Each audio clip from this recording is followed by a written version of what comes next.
Good morning. I first joined Swarthmore Presbyterian Church back in 2001. But really, my story with the church started long before that.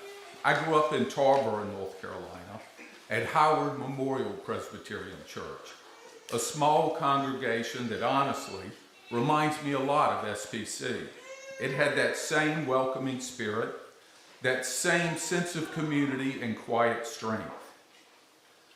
Like a lot of young people, I drifted away after heading to college. Life got busy, I got a little self-absorbed, and church just wasn't on my radar. For a while, I explored different faith traditions. I even spent some time in a Christian Science reading room when I first moved to Columbia, South Carolina.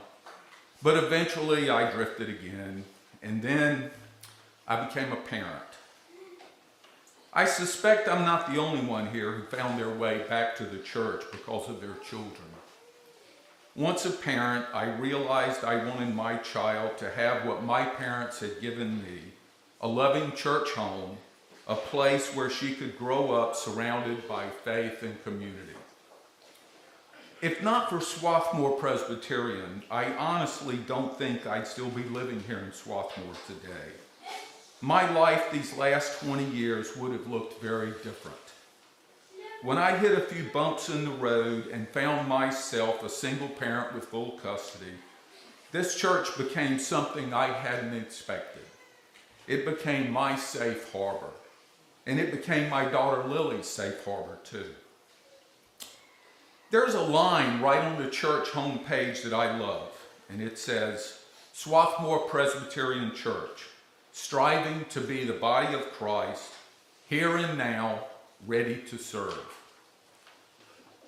That always makes me think of a bracelet that Lily gave me years ago. I still wear one of these bracelets every day. It says WWJD, what would Jesus do? And underneath that, HWLF, he would love first.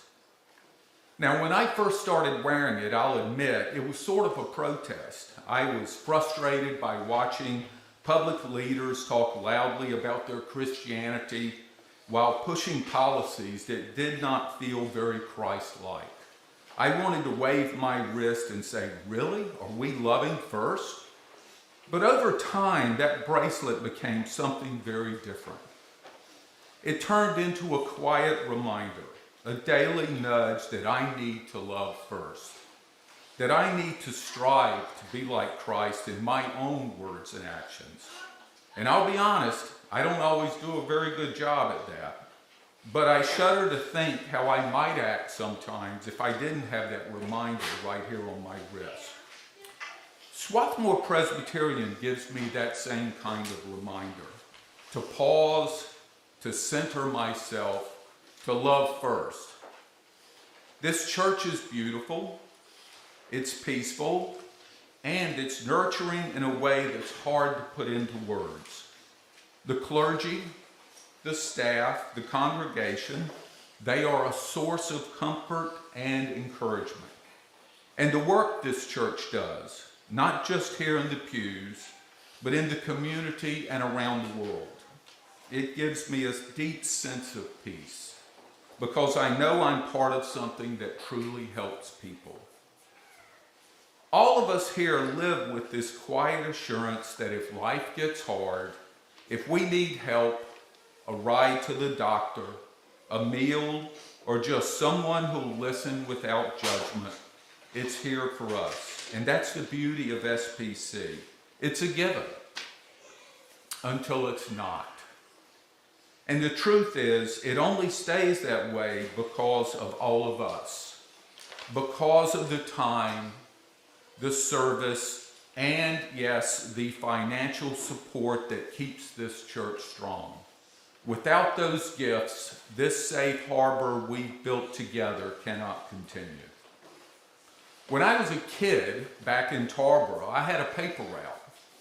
Once a month, I had to go door to door and say, collect for the Daily Southerner. And it taught me not to be shy about asking for money when it was for something that matters. Well, that's how I see my pledge to this church. Not as an obligation, but as a privilege. It's both a gift to SPC and honestly, one of the best deals I get all year. Because what I receive back, peace, purpose, community, love, it's worth far more than what I give. So as you think about your pledge this year, I invite you to do what I do. Take a moment to reflect. Think about what this church means to you, how it's shaped your life, how it's been there for your family, and how it's helped you find your own safe harbor. And then give generously. Give in gratitude for what this church has already given you, and in hope for what it can continue to give others. Thank you.